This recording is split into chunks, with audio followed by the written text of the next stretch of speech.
Good morning बच्चों। हम लोग संसद पढ़ रहे हैं और संसद में हम लोग राज्यसभा पे पहुंचे थे और राज्यसभा में कुछ पॉइंट्स और रह गए थे, तो उन पॉइंट्स को कवर करते हैं। ठीक, और उसके बाद से संसद को एक साथ हम लोग फिर देखेंगे क्या क्या संसद से डायरेक्ट प्रश्न पूछे जाते हैं। मतलब ये है कि जैसे हम लोग संसद को दो पार्ट में बांटे हुए हैं, लोकसभा राज्यसभा। ठीक, परंतु अब क्या है कि ज्यों ही राज्यसभा भी मैं खत्म करूंगा उसके बाद से लोकसभा और राज्यसभा दोनों को एक साथ मर्ज करके क्वेश्चन पूछता है। ठीक, मैं इस बात को अपने पिछले क्लास में समझा चुका हूँ, पिछले वीडियो मैंने इस बात को समझाया है कि संसद को संबोधित करके कौन से प्रश्न पूछे जाएंगे। ठीक है, यानी कि ऐसे प्रश्न जो लोकसभा और राज्यसभा दोनों पे समान रूप से लागू होंगे। ठीक है, दोनों के लिए समान होगा, अलग नहीं होगा। तो वही मैं बोल रहा हूँ कि संसद से जो विशेष तथ्य होंगे उसको भी आज हम लोग कवर करेंगे। तो राज्यसभा के कुछ पॉइंट्स रह गए हैं, हम लोग उन पॉइंट्स को जरा कवर कर ले, उसके बाद हम लोग देखते हैं संसद से आगे के पॉइंट। ठीक, तो हम लोग बच्चों यहाँ देखें, राज्यसभा जो है, राज्यसभा इसकी विशेष शक्ति,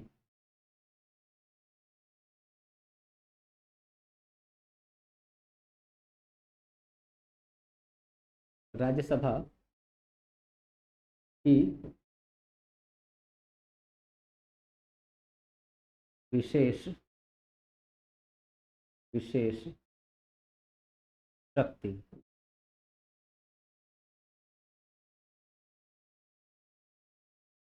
हो गया है बोर्ड को भाई। ठीक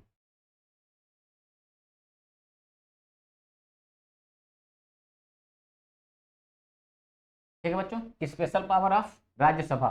ठीक है, तो अब ये राज्यसभा का स्पेशल क्या पावर है, तो इसको हम लोग देखते हैं। परंतु इसको जानने से पहले यहाँ थोड़ा सा बच्चों पॉइंट समझना।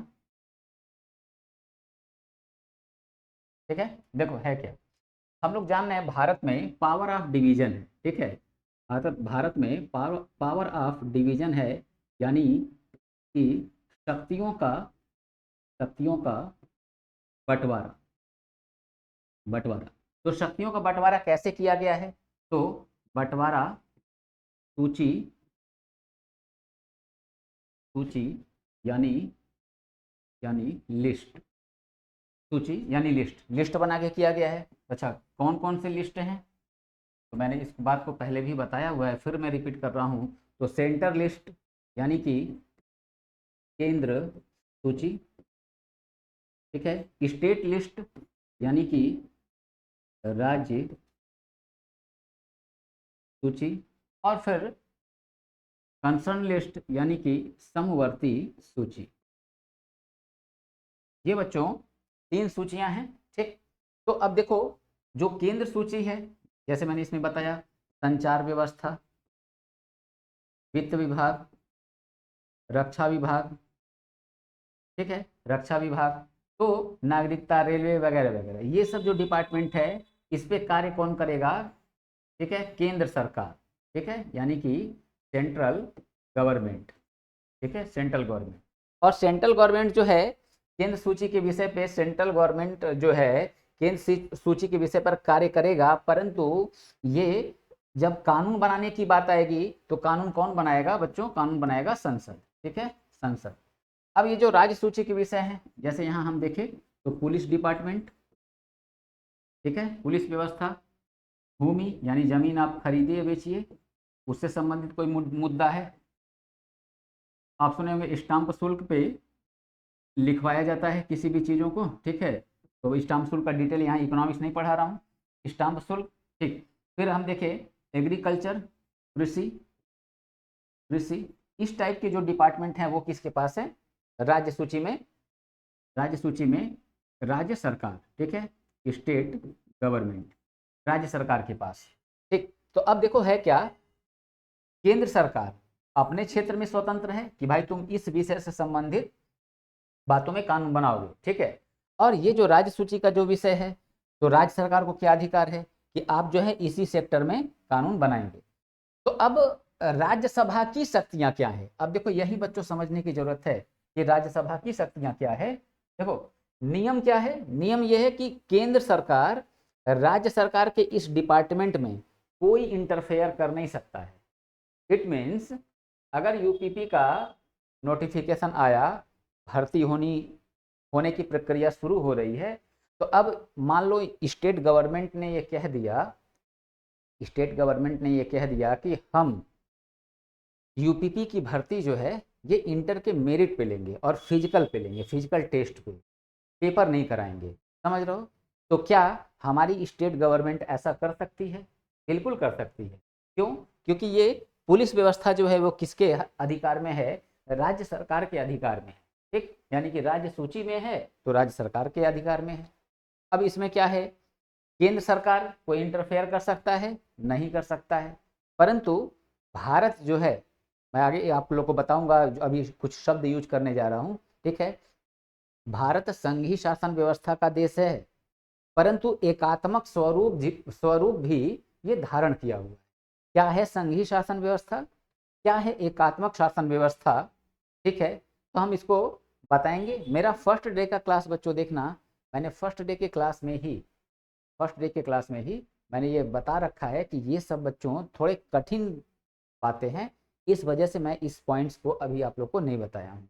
मैं इसको आगे क्लियर करूँगा, समझ रहे हो? वहाँ से भी क्वेश्चन आएंगे तो आप आसानी से उसको कर ले जाएंगे। ठीक, तो अब अब भारत एकात्मक स्वरूप धारण किया हुआ देश, यानी कि क्या, हमारे वहाँ संघीय शासन व्यवस्था है, और संघीय शासन व्यवस्था में क्या होता है, केंद्र सरकार अपने क्षेत्र में स्वतंत्र होती है कार्य करने को।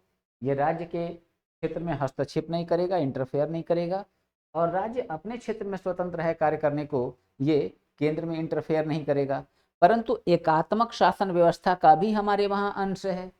तो ऐसी स्थिति में क्या होता है, ऐसी स्थिति में कुछ परिस्थितियां आएंगी, कुछ कंडीशन ऐसे आएंगे कि जब केंद्र सरकार, ठीक ना, केंद्र सरकार राज्य के क्षेत्र में हस्तक्षेप करेगा, क्योंकि राज्य की अपेक्षा केंद्र सरकार को भारत की एकता और अखंडता बनाए रखने के लिए केंद्र सरकार को मजबूत किया गया है, उसको पावर थोड़ी ज्यादा दी गई है। तो इस वजह से केंद्र सरकार राज्य सरकार के क्षेत्र में, यानी राज्य सूची के विषय में हस्तक्षेप कर सकता है। अच्छा, तो कैसे करेगा, क्या होगा, यही बात समझाने के लिए बच्चों मैंने ये हेडिंग डाला है, राज्यसभा की विशेष शक्तियां। ठीक है, राज्यसभा की विशेष शक्तियां, बात समझना क्या समझाने का मैंने प्रयास किया है। राज्यसभा की विशेष शक्ति पढ़ाने जा रहा हूं। अच्छा, ऐसा विशेष शक्ति क्या है कि जिसके लिए मुझे ये बताना पड़ गया। अब क्यों बताना पड़ा इसको देखते हैं। तो देखो है क्या, संसद, ठीक है, संसद, ठीक है, संसद जो है, अब इसमें हम लोग को मालूम कि संसद के 2 सदन, लोकसभा राज्यसभा। ठीक, तो अब ये संसद का जो राज्यसभा सदन है, राज्यसभा, अगर राज्यसभा राज्यसभा अपने कुल सदस्यों के बहुमत बहुमत तथा तथा उपस्थित और मतदान मतदान करने वाले सदस्यों के, यहाँ थोड़ा सा लाइन मुझे कंप्लीट करना मजबूरी है बच्चों, ठीक है, करने वाले सदस्यों के 2/3 बहुमत से,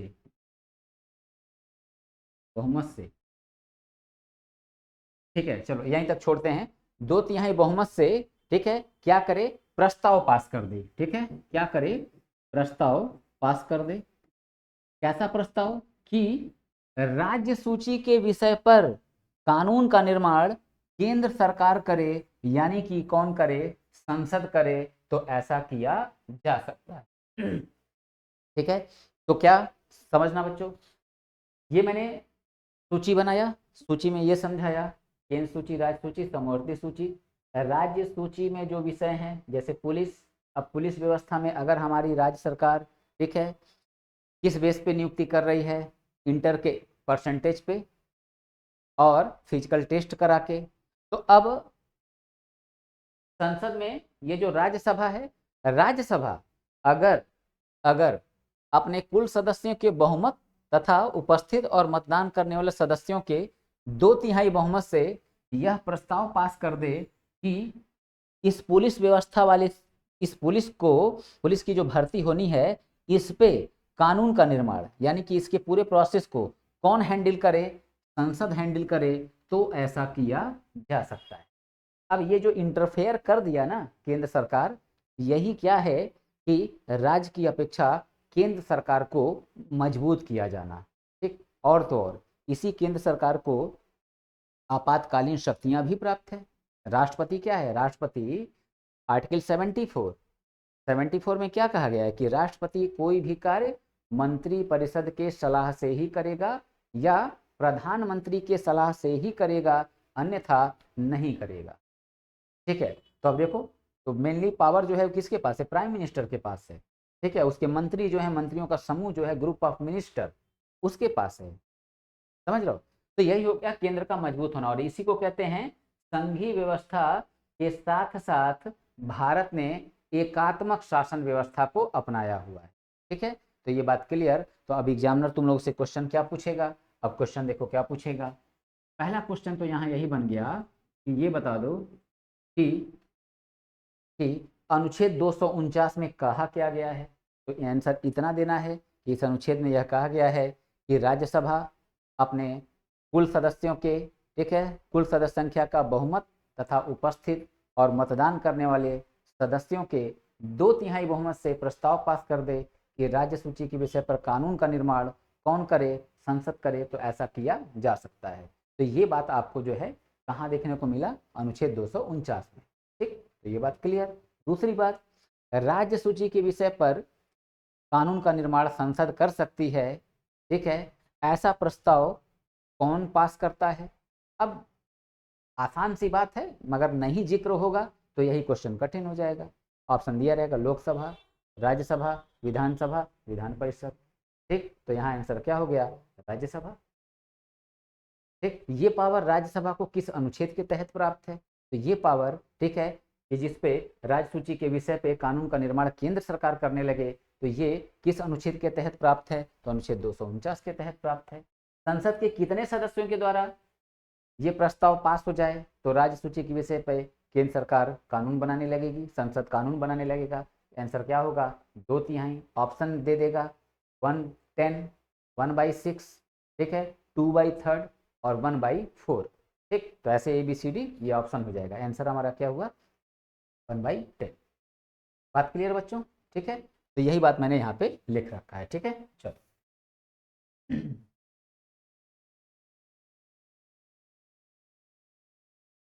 ठीक है, तब आगे देखते हैं।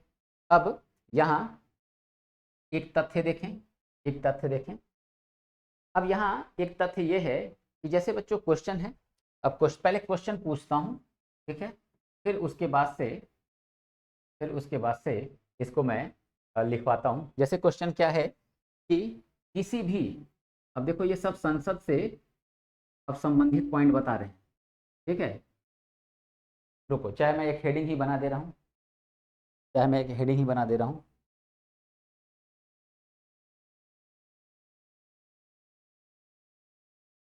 संसद से संबंधित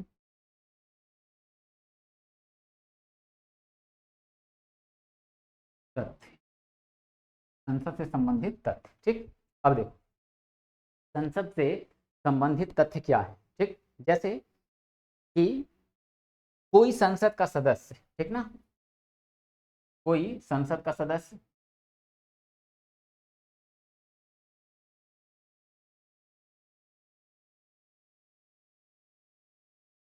ठीक है, कोई संसद का सदस्य संसद के पीठासीन अधिकारी, पीठासीन अधिकारी कौन है, तो लोकसभा में अध्यक्ष और राज्यसभा में सभापति, ठीक है, सभापति।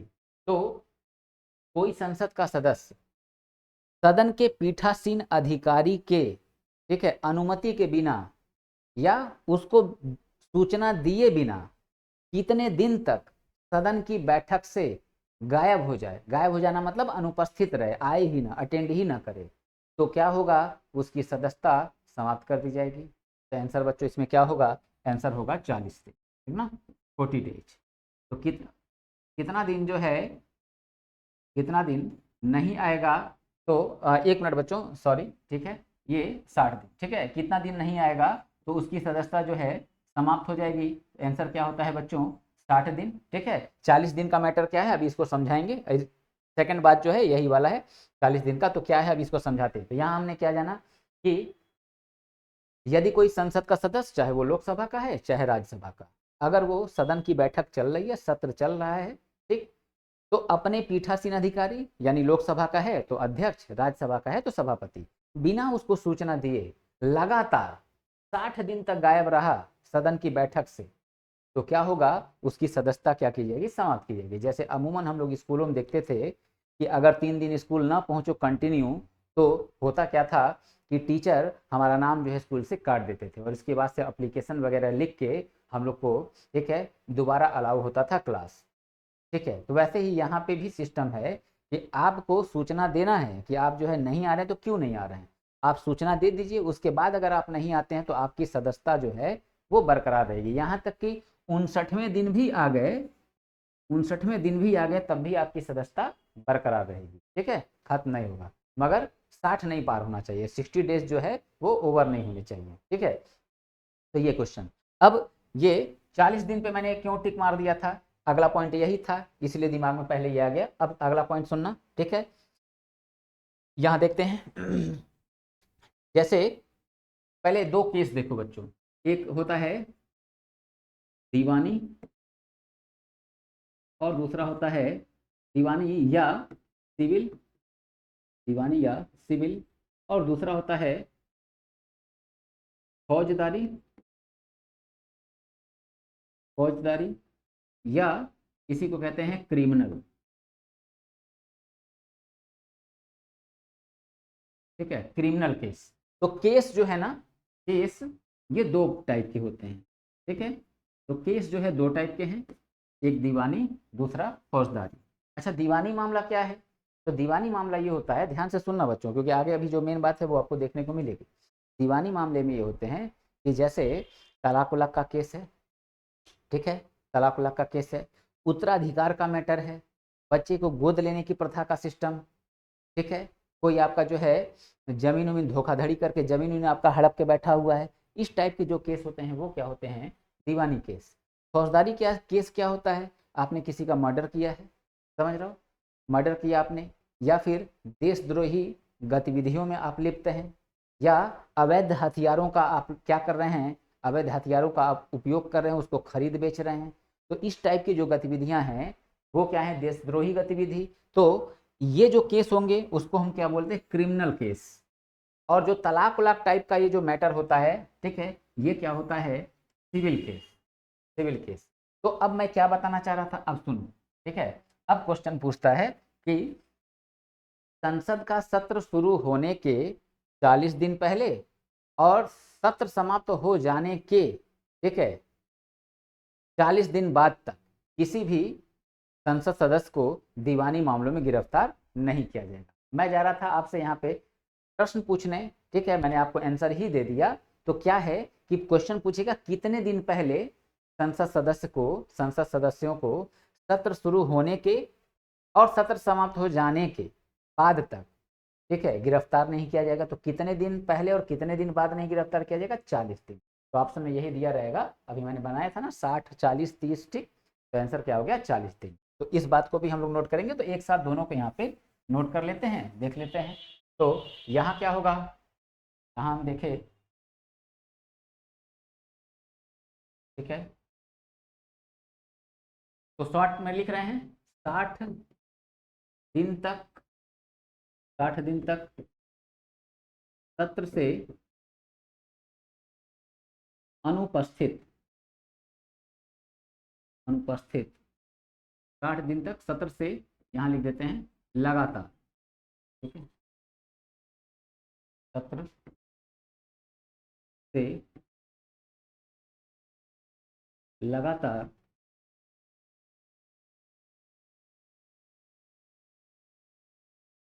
अनुपस्थित रहने पर अनुपस्थित रहने पर, ठीक है, 60 दिन तक सत्र से लगातार अनुपस्थित रहने पर सदस्यता सदस्यता पीठासीन पीठासीन अधिकारी द्वारा द्वारा समाप्त कर दिया जाता है, ठीक है, समाप्त कर दिया जाएगा। ये एक डेटा। दूसरा दूसरा अच्छा, इसमें थोड़ा सा बच्चों देखना, इसको समझाने के लिए लिखना पड़ेगा, ठीक है, चलो लिखना छोड़ते हैं। संसद का सत्र शुरू होने के, ऐसे समझते हैं इसको, ठीक है, पूरा लिखना नहीं पड़ेगा। संसद का सत्र शुरू होने के, सत्र मान लो शुरू हुआ 20 मई को, ठीक ना, तो सत्र शुरू होने के 40 दिन पहले, अब इस 20 मई से आपको क्या करना है, 40 दिन बिफोर, ठीक है, पहले आ जाना है, ठीक। और मान लो सत्र 20 मई को स्टार्ट हुआ है, तो सत्र खत्म कब हुआ, तो ये खत्म हो रहा है मान लो 22 जुलाई को, ये समाप्त कब हुआ, 22 जुलाई को, ठीक है, ये होता है शुरू और ये होता है समाप्त। तो फिर क्या बोला है, संसद का सत्र शुरू होने के 40 दिन पहले और सत्र समाप्त हो जाने के 40 दिन बाद तक किसी भी 40 दिन बाद तक किसी भी संसद सदस्य को, ठीक है, किस मामले में गिरफ्तार नहीं किया जाएगा, ठीक है, दीवानी मामले में, ठीक है, तो यानी कि क्या, दीवानी मामलों में गिरफ्तार नहीं किया जाएगा, ठीक है।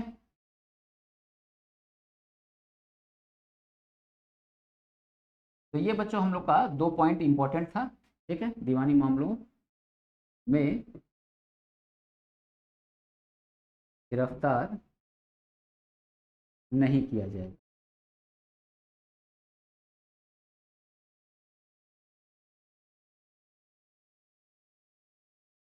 नहीं किया जाएगा, ठीक है बच्चों। तो ये इतना हम लोगों को पॉइंट देखना था, ठीक, तो ये इतनी बात क्लियर, ठीक, आगे बढ़ते हैं।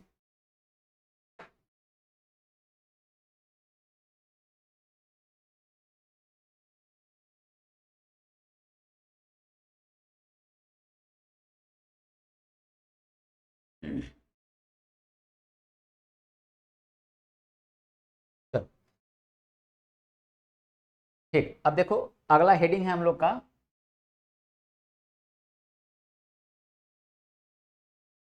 संसदीय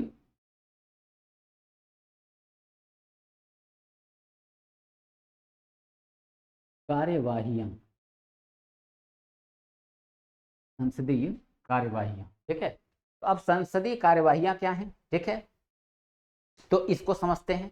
इसके लिए बच्चों हम क्या करेंगे, एक बनाएंगे डायग्राम, ठीक है, हम लोग क्या करेंगे, एक बनाएंगे डायग्राम, ठीक। तो डायग्राम जो बनाएंगे, अब देखो इसमें क्या है,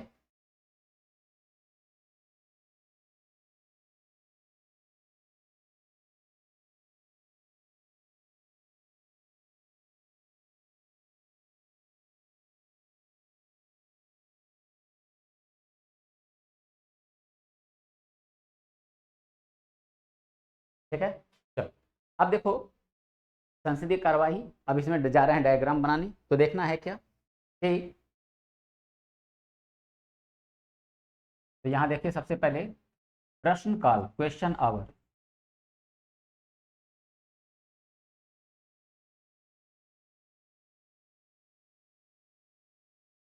क्वेश्चन आवर, ठीक है, ये है शून्यकाल,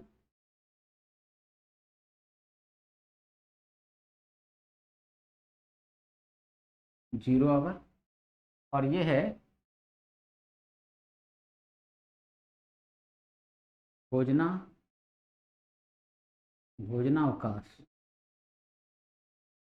ठीक है, यानी कि हम लिख देंगे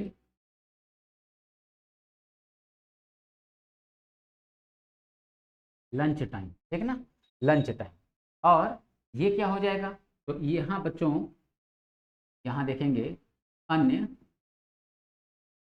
अन्य प्रस्ताव,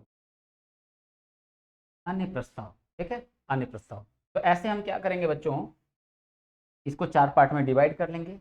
एक पार्ट क्या होगा, तो एक पार्ट ये प्रश्न काल का, तो इसमें देखो समय पूछता है, इसकी टाइमिंग कब से कब तक होगी। समय जो होगा 11 बजे से लेके 12 बजे तक। यहाँ क्या होगा, यहाँ 12 बजे से लेकर 1 बजे तक, ठीक है। भोजनावकाश लंच टाइम 1 बजे से लेके 2 बजे तक। और फिर यहाँ 2 से 5:30 तक, ठीक ना, 2 से 5:30 तक।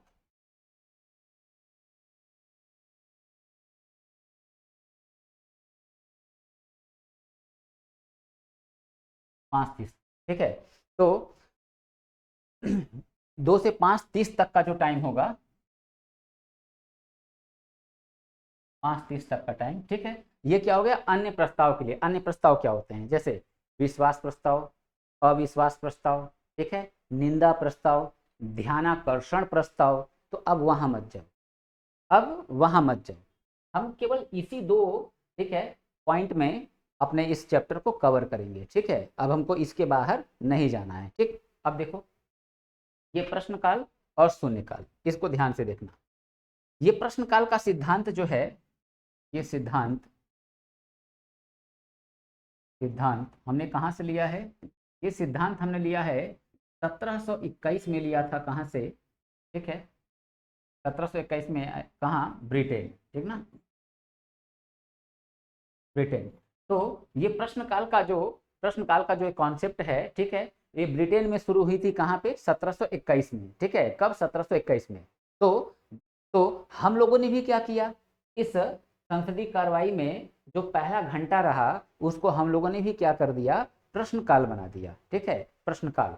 अब ये डायग्राम बन चुका है, परंतु इसमें हम क्या जानना चाह रहे हैं, पहले इस बात को समझ लो। मैंने यहाँ बताया, परंतु फिर वापस आओ, इस बात को समझो। जैसे संसदीय कार्यवाही है, समझ रहे हो, जैसे ये नहीं होता है बच्चों कि संसद में पहुंच गए संसद के सदस्य और कुछ भी जो मन किया वो बोले जा रहे हैं, जो मन कर रहा है वो करने लगे, ऐसा नहीं होता है। सबका एक सिस्टम बना होता है, सबके एक स्टेज होते हैं कि फला टाइम में आप ये काम, फला टाइम में ये काम, फला टाइम में ये काम। जैसे हम लोग का क्लास का भी, आपके क्लास का भी, आप ऑफलाइन क्लास में रहते हो जब, तो आप देखते हो क्या है कि 8 बजे से अगर आपका क्लास स्टार्ट हो रहा है, तो 8 से 10 क्या पता चल रहा है कि आपका टेक्निकल चल रहा है, ठीक है, आपके सिविल के क्लासेस चल रहे हैं, ठीक। फिर 9 से 10 क्या पता चला, 9 से 10 आपका जीएस चल रहा है, ठीक है। और जीएस में क्या स्टार्ट है, तो जीएस में पता चला ज्योग्राफी आप पढ़ रहे हो। फिर जो है 11 से 12 का टाइम क्या है, 11 से 12 का टाइम आपका क्या है, रीजनिंग का है, समझ रहे हो, रीजनिंग का है। तो आप 11 से 12 रीजनिंग पढ़ रहे हो। और फिर 12 से 1 की जो टाइमिंग है वो किस चीज़ की है, तो वो टाइमिंग किसकी हो गई, मैथ की हो गई। तो ऐसे क्या है, आपके क्लास का शेड्यूल क्या है, ये पूरा बटा हुआ है, समझ रहे हो। तो कोचिंग संस्थान में भी क्या है, सिस्टम है कि पहले ये काम होगा, पहले ये होगा, फिर ये, फिर ये, फिर ये, ऐसे होता है ना। ठीक उसी तरह बच्चों संसद में भी है सिस्टम कि पहले आप ये काम करोगे पहले घंटे में, फिर दूसरे घंटे में ये काम, तीसरे घंटे में ये काम, चौथे घंटे में ये काम। तो हम लोगों को 3 घंटा केवल संसद का समझना है। अब ये 3 घंटे संसद के समझने हैं। ये 3 घंटे क्या क्या हैं, हमने क्या देखा, पूरा समय जो है संसद का, ठीक है, कब से कब तक ये सत्र चलता है समय, तो ये 11 बजे से लेके 5:30 तक, ठीक है, 5:30 तक ये चलता है, ठीक, 5:30 तक। अब इसमें क्या होगा कि पहला जो टाइमिंग होगा 11 से 12 का, उसको हम क्या नाम देते हैं, उसको हम नाम देते हैं बच्चों क्वेश्चन आवर, प्रश्नकाल। 12 बजे से 1 बजे तक का जो टाइम होता है उसको क्या बोलते हैं, शून्यकाल, यानी 0 आवर। और 1 से 2 बजे तक का जो टाइम होता है वो क्या होता है, लंच टाइम होता है, भोजना अवकाश होता है, ठीक। अब यहाँ ध्यान दो, अब ये घंटे तुम लोगों से पूछ लिए जाएंगे, ठीक, घंटे पूछ लिए जाएंगे। कैसे क्वेश्चन पूछ लेगा, यहाँ देखो, option A, B, C, D, ठीक, देखें तो ए बी सी डी, ठीक है। तो यहाँ देखो, 1 से 2, 12 से 1, 11 से 12, ठीक है, 12 और 3 से 4। अब पूछेगा निम्नलिखित में कौन सा घंटा शून्य काल के नाम से जाना जाता है, ठीक। तो कौन सा घंटा शून्य काल के नाम से जाना जाएगा, तो यहाँ आंसर क्या बना बच्चों, तो कौन सा घंटा शून्यकाल के नाम से जाना जाएगा, तो शून्यकाल के नाम से जाना जाएगा 12 बजे से 1 बजे तक। ठीक है, 12 बजे से 1 बजे तक। सेकंड क्वेश्चन, निम्नलिखित में कौन सा घंटा प्रश्नकाल के नाम से जाना जाएगा, तो 11 बजे से लेके 12 बजे तक का समय। ठीक है, कौन सा घंटा भोजनावकाश के रूप में जाना जाएगा, तो 1 बजे से 2 बजे तक का समय। अब ठीक है, अब सतर्क रहना, क्या सतर्क रहना, नहीं बताया अगर ये पॉइंट तो आपका क्वेश्चन जो है गलत होना तय है। क्या क्वेश्चन गलत होना तय है, ये जो काल हैं इसमें किसको किसको प्रश्न उत्तर क्वेश्चन आंसर आवर, देखो बच्चों यहाँ ध्यान देना, ये क्वेश्चन आवर है और मैं क्या पूछ रहा हूँ, क्वेश्चन आंसर आवर, यानी कि प्रश्न और उत्तर दोनों चल रहे हैं। तो प्रश्न उत्तर काल किसको कहते हैं, ध्यान रखना, ये शब्द प्रश्न काल तो यूज हुआ, परंतु इसको प्रश्न उत्तर काल नहीं कहते हैं। प्रश्न उत्तर काल किसको कहेंगे, तो प्रश्न उत्तर काल कहते हैं शून्य काल को। ठीक है, शून्य काल को, तो इसलिए यहाँ लिख दें इसे इसे प्रश्न उत्तर काल भी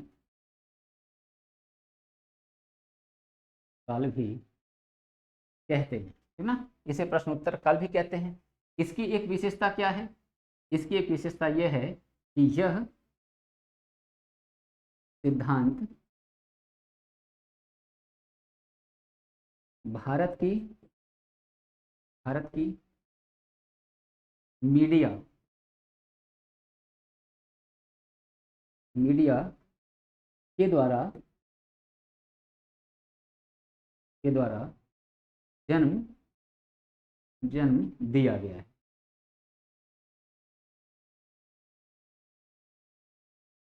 समझ रहा हूं, तो अब पूछा जाए कि शून्य काल का सिद्धांत हमने कहां से अडॉप्ट किया है, हमने कहीं से अडॉप्ट नहीं किया है। 12 बजे के बाद जीरो आता है, 12 बजे के बाद जीरो आता है, इसलिए 12 से 1 तक के टाइम को हमने क्या दे दिया नाम, हमने इसका नाम दे दिया बच्चों, ठीक है, शून्यकाल। ठीक है, शून्यकाल, ठीक, शून्यकाल। तो ये बात यहाँ पे क्लियर।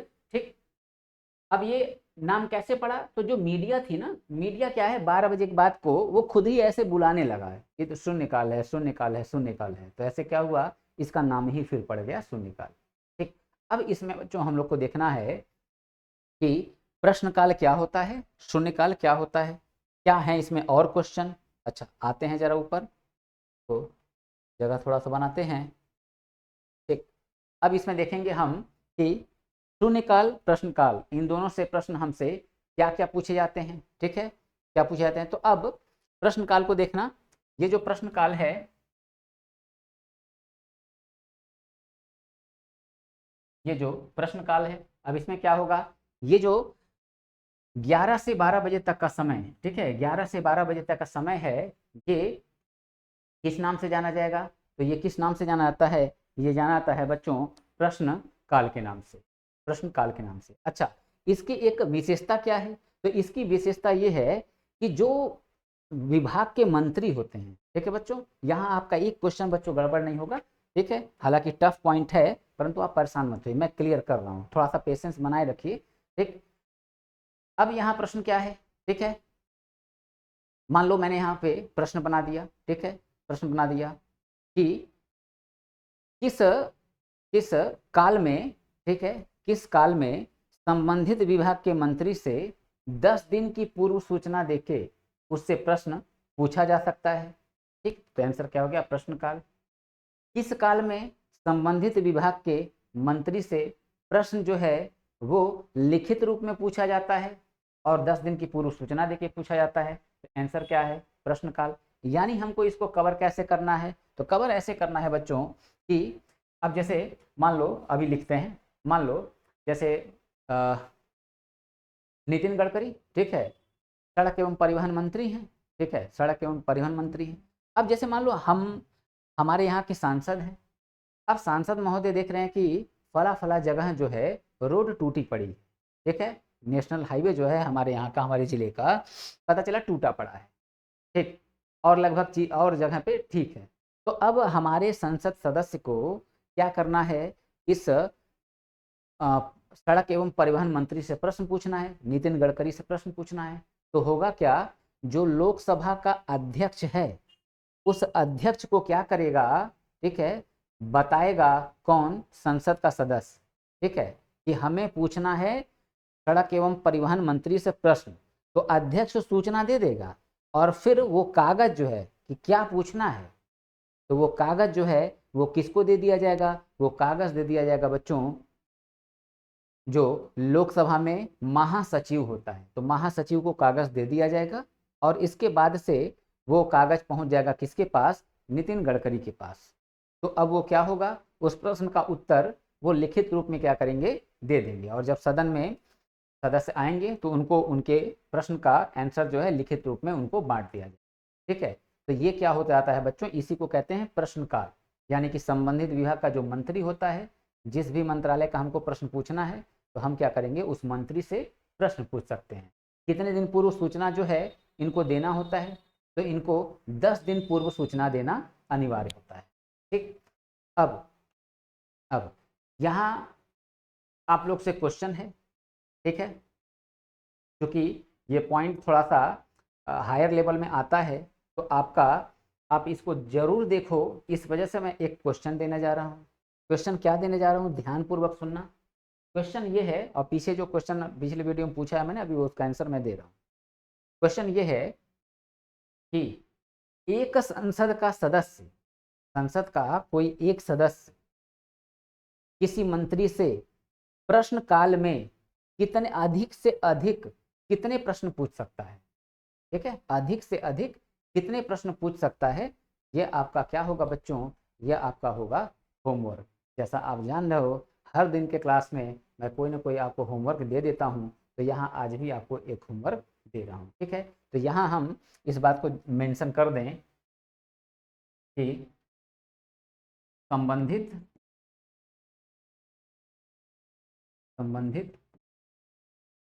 विभाग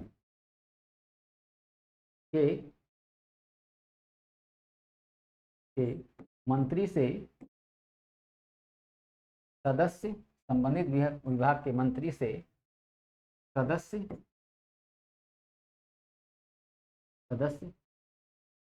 अध्यक्ष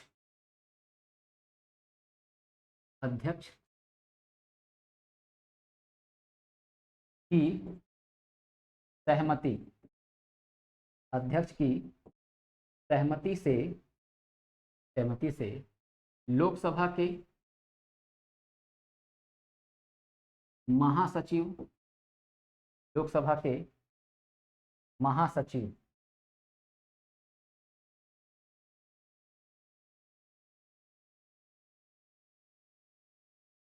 महासचिव को प्रश्न देकर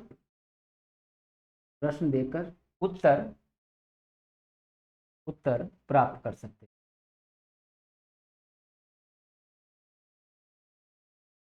ठीक है, प्राप्त कर सकते, ठीक, ये क्लियर। अच्छा, कितने दिन की पूर्व सूचना देनी होगी, अब यहां देख लो बच्चों, तो 10 दिन की पूर्व सूचना, पूर्व यानी 10 दिन पहले ही बता देना है, 10 दिन की पूर्व सूचना, ठीक है। उत्तर जो होगा और जो प्रश्न होगा वो क्या होगा, वो लिखित रूप में होगा, लिखित रूप में प्रश्न पूछे जाएंगे,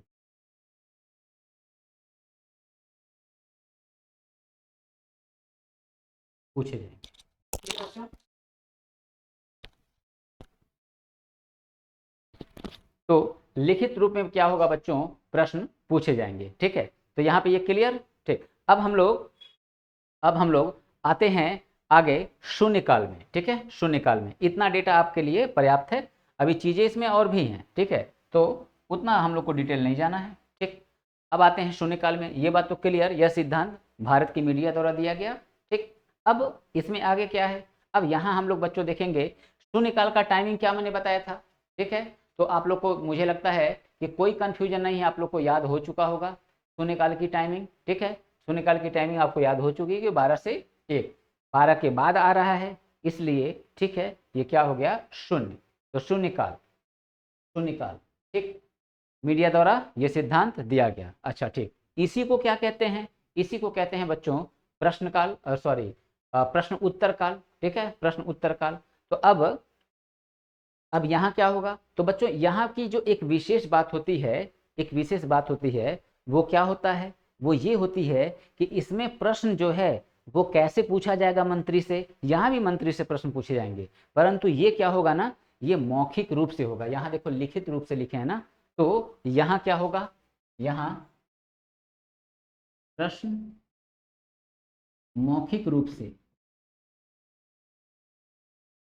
मौखिक रूप से पूछा जाएगा। ठीक ना, तो प्रश्न कैसे पूछा जाएगा, तो प्रश्न बच्चों पूछा जाएगा मौखिक रूप से। ठीक, अच्छा, और इसमें क्या बात है, अब देखो इसमें बात यह है बच्चों कि ये जो सेशन होता है ना, ये सेशन थोड़ा सा जो है ना, ये मंत्रियों के लिए खतरनाक होता है। अच्छा, मंत्रियों के लिए खतरनाक क्यों होता है, अब देखो खतरनाक किस लिए हो जाता है, क्योंकि क्योंकि अब सदन में सदस्य आया और उसके बाद से वो किसी मंत्री से अपने प्रश्न को पूछा, मंत्री को यहाँ पता ही नहीं है कि वो प्रश्न क्या पूछेगा, समझ रहे हो, और उसको क्या है अचानक से जवाब देना पड़ रहा है। तो इसी वजह से क्या हो रहा है कि एक तो ये टिपिकल हो जाता है और इसी वजह से इसको हम क्या कहते हैं प्रश्न उत्तर काल। इसमें कोई पूर्व सूचना नहीं दी जाती है कि हम आपसे ये प्रश्न पूछेंगे और आप तैयार करके आइएगा। ठीक है, जबकि यहाँ पे क्या है पूर्व सूचना रहती है, लिखित रूप में क्वेश्चन भेज दिया जाता है और आंसर जो है आ जाता है। मगर यहाँ क्या, कोई पूर्व सूचना नहीं, कोई लिखित नहीं, सीधे सीधे खड़े होके क्या है प्रश्नों का आदान प्रदान होगा, उत्तर का आदान प्रदान होगा। समझ रहे हो, इस वजह से इसको हम क्या बोलते हैं प्रश्न उत्तर काल। ठीक है, और इसी में लिख देंगे कोई कोई पूर्व सूचना, सूचना का प्रावधान नहीं। ठीक है बच्चों, तो ये हम लोग का यहाँ पे बच्चों चीजें हमारी कवर होती हैं। ठीक है,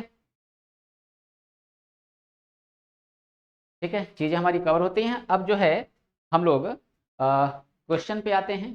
ठीक है, क्वेश्चन पे आते हैं। तो यहाँ थोड़ा सा बच्चों क्वेश्चन जो है ये आपका पता नहीं मैंने क्या पूछा था आपको, चूंकि मैं किसी किताब वगैरह से क्वेश्चन तो बनाता नहीं हूँ, और मैं यहाँ पे क्वेश्चन को देख लेता हूँ। ठीक है, कि मैंने आपसे क्या पूछा था और उस क्वेश्चन का मैं आपको देता हूँ आंसर, और देखते हैं इसमें किसी ने आंसर दिया है कि नहीं दिया है। ठीक है, 6 लोगों का कमेंट है। ठीक है, और 6 लोग के कमेंट में ज़रा देखते हैं।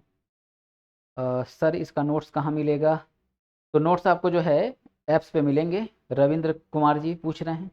ठीक, ऑप्शन 3 ए बी डी। अच्छा रुक जाओ जरा, आते हैं क्वेश्चन में।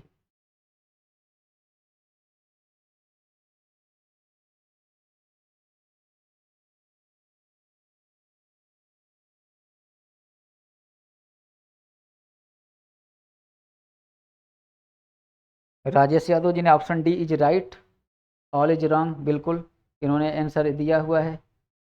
ठीक है, आंसर दिया हुआ है। और ऑप्शन सी, ज़्यादा लोग का ऑप्शन जो है सी आंसर आ रहा है। ठीक है, सी आंसर आ रहा है, जो कि ये आंसर सही नहीं है, क्योंकि मुझे याद था कि सारे ऑप्शन जो हैं वो क्या थे, वो गलत थे। तो गलत कैसे है इसी बात को बच्चों मैं समझा रहा हूँ।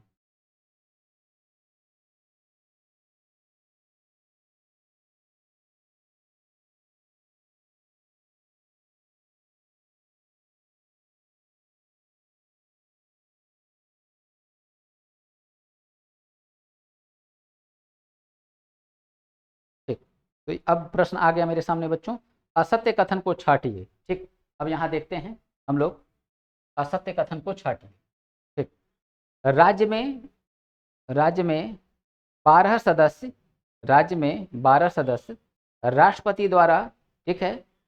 अब ये देखो बच्चों, राज्य में लिखे हैं मतलब राज्यसभा है, अंडरस्टूड है, ठीक है। राज्य में मैंने लिखा है राज्यसभा में 12 सदस्य प्रेसिडेंट द्वारा नियुक्त होते हैं, ठीक। अब यहाँ ध्यान देना, ठीक है। राज्यसभा में 12 सदस्य प्रेसिडेंट यानी राष्ट्रपति द्वारा नियुक्त होते हैं। पहला लाइन तो ये है। अब इसी लाइन को सबसे पहले चेक करें कि क्या ये प्रश्न सही है, ये कथन सही है। तो राज्यसभा में 12 सदस्य राष्ट्रपति द्वारा नियुक्त नहीं होते हैं बच्चों, अपॉइंट नहीं होते हैं, ये नॉमिनेटेड होते हैं, मनोनीत होते हैं, ठीक है। तो ये कथन जो है गलत हो गया, पहला कथन गलत। फिर ठीक है, नेक्स्ट देखें। लोकसभा में एक एंग्लो इंडियन, लोकसभा में एक एंग्लो इंडियन एक एंग्लो इंडियन की नियुक्ति गवर्नर करता है, ठीक ना, गवर्नर करता है। देखिए ये कथन सही है, ये कथन भी गलत है। एक एंग्लो इंडियन की नियुक्ति गवर्नर करता है, परंतु कहाँ करता है, ये लोकसभा में नहीं करता, कहाँ करता है बच्चों, विधानसभा में करता है, ठीक है। सी ऑप्शन जरा देखते हैं। प्रधानमंत्री जनता द्वारा प्रत्यक्ष रूप से निर्वाचित होते हैं। यहाँ थोड़ा सा बच्चों समझने की जरूरत है। पीएम जो हैं प्रत्यक्ष रूप से जनता द्वारा निर्वाचित होते हैं। बच्चों याद रखना, प्रधानमंत्री ना ही निर्वाचित होता है, ना ही ये निर्वाचित होगा, ना ही ये मनोनीत होता है, ठीक है, ना ही ये मनोनीत होता है। ये क्या होता है, ये बच्चों नियुक्त होता है, ठीक ना, नियुक्त होता है। जनता द्वारा ये चुना नहीं जाता है। जनता द्वारा चुने कौन जाते हैं, जनता द्वारा लोकसभा के जो सदस्य होते हैं वो चुने जाते हैं। और लोकसभा में जो सदस्य हैं वो जिस पार्टी है, तो जिस पार्टी को सबसे ज्यादा, ठीक है, सदस्य, जिस पार्टी के सबसे ज्यादा सदस्य लोकसभा का चुनाव जीतते हैं, ठीक है, तो वही पार्टी तय करती है कि हमारा प्राइम मिनिस्टर कौन होगा। तो उस प्राइम मिनिस्टर को राष्ट्रपति क्या करता है, उस प्राइम मिनिस्टर को राष्ट्रपति प्रधानमंत्री के पद पर नियुक्त कर देता है। यानी कि अगर भारतीय जनता पार्टी के सबसे ज्यादा लोकसभा के सदस्य जीत के आए 2019 के चुनाव में, तो उन लोगों ने क्या कहा कि हम लोगों ने अपन ये तय किया है कि हमारे प्रधानमंत्री कौन बनेंगे, हमारे प्रधानमंत्री नरेंद्र मोदी जी बनेंगे, ठीक।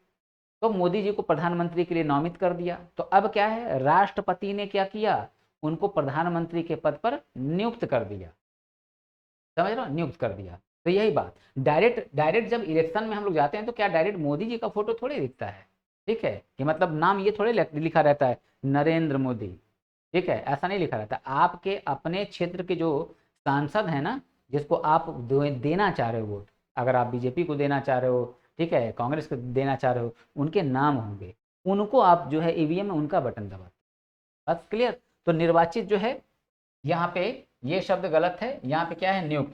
तो प्रधानमंत्री जनता द्वारा प्रत्यक्ष रूप से निर्वाचित होता है, यानी कि सी वाला जो है ये भी गलत है, ठीक। डी जरा देख लें। राज्यसभा का कार्यकाल प्रथम बैठक से 6 वर्ष होता है, ठीक है बच्चों।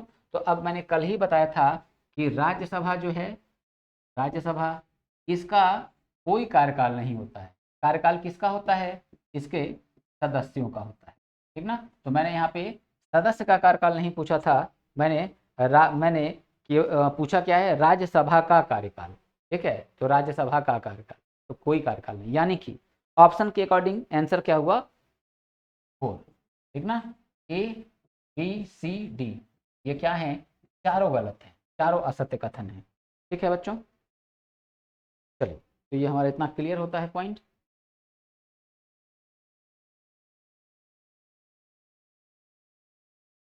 ठीक है, तो यहाँ बच्चों हम लोगों का ये चैप्टर कंप्लीट होता है, ठीक है। और अब हम लोग कल पढ़ेंगे सर्वोच्च न्यायालय, ठीक ना, सुप्रीम कोर्ट पढ़ा जाएगा कल। तो आप जो है सुप्रीम कोर्ट पढ़ा जाएगा, पहले से मन करे तो आप पढ़ लेना, ठीक है। और मैं जो बताऊंगा और जितना बताऊंगा पर्याप्त बताऊंगा, ठीक है, पर्याप्त बताऊंगा। हाँ, संसद में, अब बच्चों यहाँ एक बात और समझ लेना,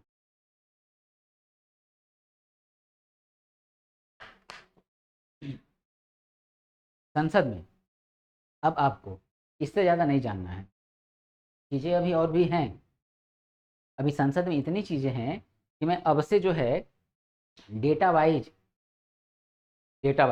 अब से 2 घंटा पढ़ा सकता हूँ। ठीक है, 2 घंटे अभी क्लास लिए जा सकते हैं, इतने इतने मुद्दे हैं, मगर वो आपके किसी काम का नहीं है।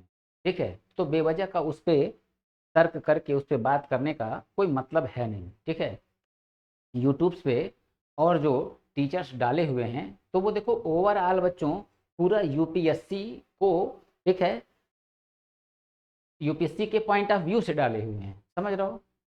तो मैं यहाँ पे यूपीएससी को लेकर नहीं चल रहा हूँ, आपका एक बेसिक समझ आपका बना रहा हूँ। ठीक है, बेसिक समझ बना रहा हूँ और आपके लेवल पे जितना चाहिए आपको मैं उससे ऊपर दे रहा हूँ, समझ रहा हूँ, उससे ऊपर दे रहा हूँ। तो आप प्रीवियस ईयर के क्वेश्चन पेपर को देखोगे तो आपको नोट्स के बाहर क्वेश्चन जो है मिलने की संभावना कम रहेगी। ठीक है, कम रहेगी, लगभग जो है 90% क्वेश्चन आपको हमारे पीडीएफ से नोट्स से हमारे मिल जाएंगे। ठीक है, तो कल हम लोग देखेंगे बच्चों सुप्रीम कोर्ट, ठीक है, यानी सर्वोच्च न्यायालय, यानी उच्चतम न्यायालय। ठीक, तो आज की क्लास को बच्चों यहीं तक रोकते हैं। ठीक है, और कल की क्लास में हम लोग फिर मिलते हैं।